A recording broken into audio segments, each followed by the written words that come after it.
महान बनने का दर्शन शास्त्र। मैं विनय सिंह आपके समझ से एक और नई बुक समरी सुनाने जा रहा हूँ।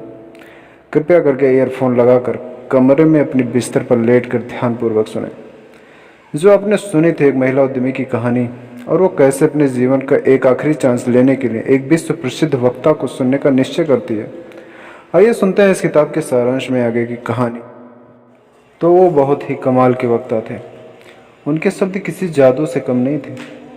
पूरा जीवन बेहतरीन काम करने के बाद अब वे अपनी 80वीं साल में पूरी दुनिया में एक अनूठी प्रेरणा स्रोत के रूप में जाने जाते थे। उनके भाषण सुनकर लोग जोश और उम्मीद से भर जाते थे और अपने पीछे विरासत के रूप में केवल सफलता और इंसानियत छोड़ जाने के सपने देखा करते थे। इनका काम औरों से निराला था, इसलिए इनके संदेश बेहद आम लोगों की भी खास जीवन जीने के लिए प्रोत्साहित करते थे।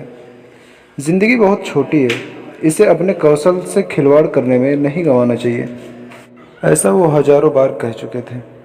आप कुछ बड़ा करने के लिए पैदा हुए हैं, आपके अपने सारे सपने साकार करने हैं और फिर कुछ और सपने देखने हैं। जहां लोग जूतों, कपड़ों और गहनों में निवेश करते हैं, आपको अपने आप में और अपने लगातार बेहतरीन में निवेश करना है। आपके अंदर पूरे विश्व को जीतने की शक्ति है। ज़रूरत है तो उस शक्ति को पहचानने की, उसे काम में लाने की। संसार के सभी महान स्त्री और पुरुषों ने सदा दिया है, लिया कभी नहीं।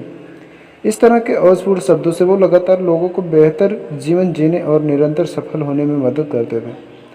साथ ही उनका कहना था कि जब आप अपने लिए ऐसा जीवन बना रहे हो जो सफलता और समृद्धि से भरा हो, तो अपने पीछे छोड़ जाने के लिए सिर्फ धनराशि ही काफ़ी नहीं, बल्कि अपने काम और उससे कमाया यश भी होना चाहिए। आपकी मानसिक और आध्यात्मिक शांति के लिए ये बेहद ज़रूरी है और तभी आप देवदूतों की तरह ऊपर उठकर ईश्वर की शरण में पहुंच पाते हैं। इसके साथ ही मंत्रमुग्ध होकर देने वाले उस वक्ता ने 2 पल रुककर एक गहरी सांस ली। ऐसा लग रहा था मानो उन्हें सांस लेने में कष्ट हो रहा था। उनके मुंह से एक भारी सी आवाज़ आने लगी।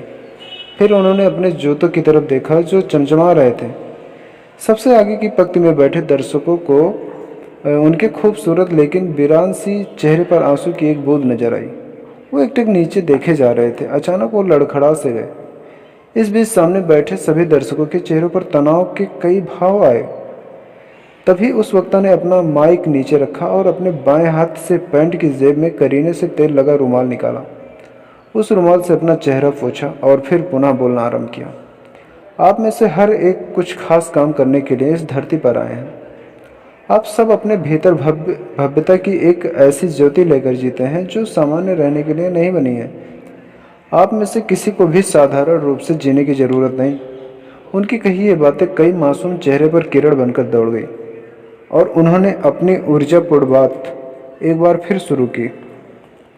मेरा दिल टूट जाता है जब देखता हूँ कि आप सब साधारण लोग कई बार हीन भावना का शिकार होकर जीवन से निराश हो जाते हैं। आपको पता होना चाहिए कि आपके अंदर के सारे डर सिर्फ झूठ हैं और आपके संदेह किसी चोर की तरह आपकी योग्यता और कौशल को लगातार चुरा रहे हैं।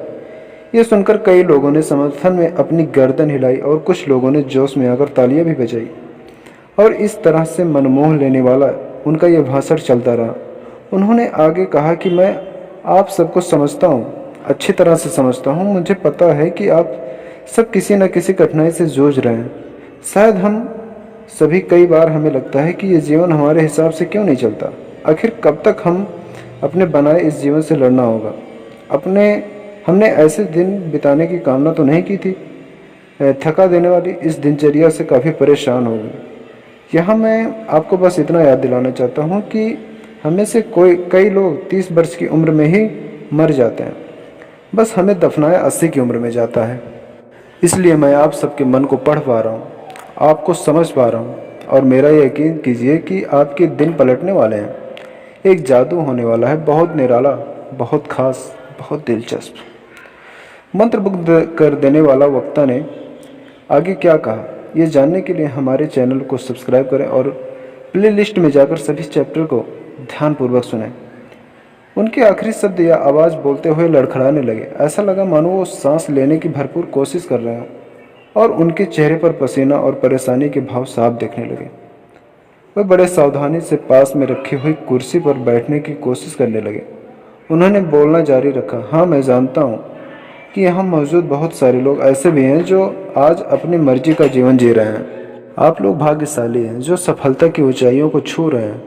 आप सब बधाई के पात्र हैं, लेकिन ये भी सच है कि आप लोग निराशा के गहरे अंधेरे में भी महसूस किए हैं। आप लोग भी दुखी होकर टूटे हैं, बिखरे हैं। आप लोग भी अपने बचपन में कई सपने को चूर होते हुए देखा है, अपनों से धोखा खाया है, दिलों को टूटता हुआ पाया है।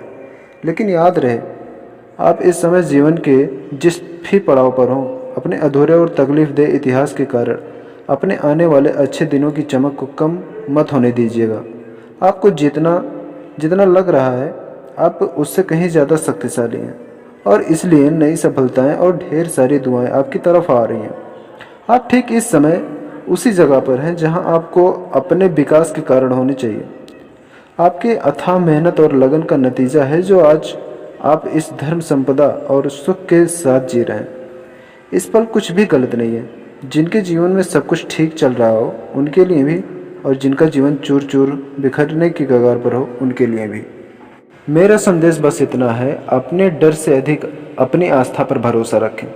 सच तो यह है कि अब तक आपके जीवन में जितनी भी चुनौतियां आई हों या जितने भी विषैले लोगों से मिले हों, उनकी वजह से ही आज जो हो इस स्थान पर पहुंचने में सक्षम हुए हैं। आपने अपने अंदर की शक्तियों को विकसित किया है। अब तक घटी कोई भी घटना संयोग नहीं है, उनके पीछे कोई ना कोई तो अच्छाई छिपी रही होगी। ऐसा कहते कहते हुए गुरु एक गहरी सांस खींचकर उस लकड़ी की कुर्सी पर बैठ गए। उनका भाषण चलता रहा। हमने अपने आसपास सौम्यता के स्थान पर कमजोर पड़ने वाले लोगों की भीड़ इकट्ठा कर रखी है। ऐसे लोग जीवन में हल्की सी कठिनाई पाकर भाग खड़े होते हैं, परेशानियों के आगे झट से आत्मसमर्पण कर देते हैं और अपनी आकांक्षाओं को आसानी से त्याग देते हैं। ऐसे नाजुक लोग खुद से किया हुआ वादा भी ठीक से नहीं निभा पाते। यकीन मानिए, शक्ति अच्छी होती है, परेशानियां बहुत ज़रूरी है। चुनौतियों को बढ़ने में अगर आप ललकार मानेंगे तभी आप महान बन पाएंगे। अपने आप को सीमित ना करें, किसी बंधन में ना बंधें, और राह में आने वाले हर तकलीफ से आगे बढ़ने की प्रेरणा लें। और अचानक ऐसी ऊर्जा से भरे प्रेरणादायी बातें करते करते वो हिलने लगे और फिर ज़ोर ज़ोर से खांसने लगे। ऐसा लगा जैसे उनका अपने ऊपर कोई नियंत्रण ही नहीं रहा। ऐसे में उनकी ही टीम के एक व्यक्ति ने तेज़ी से उनकी तरफ बढ़ने की कोशिश की। मंच की लाइट पहले मध्यम हुई और फिर पूरी तरह से बुझ गई। कुछ लोग जो मंच के नज़दीक बैठे थे खड़े होकर देखने लगे। उन्हें समझ में नहीं आ रहा था कि अचानक ये सब क्या हुआ। सभी के चेहरे पर हैरानी और चिंता के भाव थे। तभी काले कपड़ों वाली एक महिला मंच की तरफ तेज़ी से दौड़ी। उनके हाथ में एक फ़ोन था और दूसरे हाथ में नोटबुक। चारों ओर सन्नाटा था और उनके लाल रंग के सैंडल से आवाज़ पूरे हॉल में गूंज रही थी। लेकिन उन्हें मंच पर पहुंचने में बहुत देर हो चुकी थी। उस महान दार्शनिक का शरीर मंच पर ऐसे पड़ा था जैसे अखाड़े में पराजित होने के बाद कोई खिलाड़ी पड़ा हो, बिल्कुल निश्चल। तेजी से गिरने के कारण सर पर लगी चोट से खून की पतली सी धारा बह रही थी। पास ही उनका चश्मा पड़ा था और हाथ में वो रेशमी रुमाल अभी भी था। बस उनकी किसी मणि की तरह चमकती हुई आंखें बंद हो गई थी। बातें और भी है, आप सुनते रहिएगा। धन्यवाद।